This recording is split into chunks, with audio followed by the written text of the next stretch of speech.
मी शिवाजी गणपत ढगे गेल्या 22 वर्षापासून योगेश एंटरप्राइजेस ह्या फर्ममध्ये कार्यरत आहे। आमची फर्म बऱ्याच गोष्टींमध्ये कार्यरत आहे।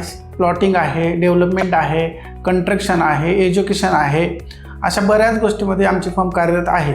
सध्या मी प्लॉटिंग हेड म्हणून या कंपनीमध्ये वर्किंग करतो।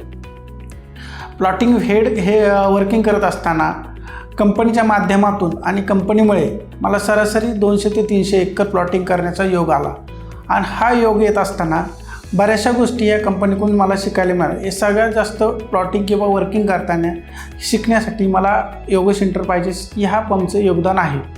ह्या योगेश एंटरप्राइजेस ह्या फर्ममुळे मला बऱ्याचशा गोष्टी इथं खूप काही शिकण्यासाठी मिळालं। सध्या मी प्लॉटिंग हेड काम करत असताना अनेक वेगवेगळ्या गोष्टींमध्ये कार्यरत आहे। ह्या फर्मची स्थापना आमचे श्री विनायक पंडित भोंगाळे म्हणजेच आमचे CMD सर यांनी 35 वर्षापूर्वी स्थापना केली। छोट्याशा प्लॉटिंग व्यवसायातून त्यांनी ही कंपनी स्थापन केली। आज त्याचा वटवृक्ष झालेला आहे।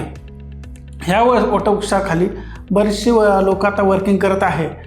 काम करण्याचा ओघ हा खूप आहे। सध्या आमच्या इथं लीगल, प्लॉटिंग आणि ह्या बऱ्याचशा ॲक्टिव्हिटी चालू असतात।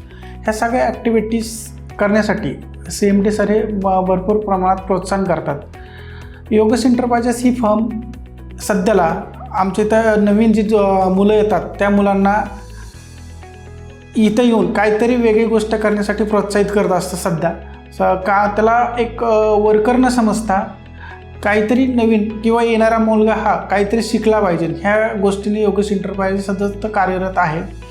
माझं शिक्षण हे जेमतेम असतानासुद्धा आमचे CMD सर यांनी मोठ्या प्रमाणात विश्वास माझ्यावर टाकला। तो विश्वास टाकत असताना त्यांच्या मार्गदर्शनाखाली मी बऱ्याचशा गोष्टी योगेश एंटरप्राइजेसमध्ये कार्यरत आहे। या सर्व गोष्टी करण्यासाठी CMD सर यांनी मला मोठ्या प्रमाणात प्रोत्साहन दिले।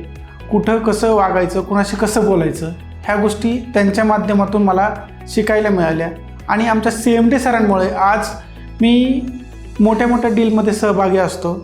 बाहेर व्यवहारामध्ये कसं वागायचं, कंपनीमध्ये व्यवहारामध्ये कसे वागायचं, कुणाशी कसा व्यवहार करायचा ह्या गोष्टी आमच्या CMD सरांकडून मोठ्या प्रमाणात मला शिकायला मिळाल्या।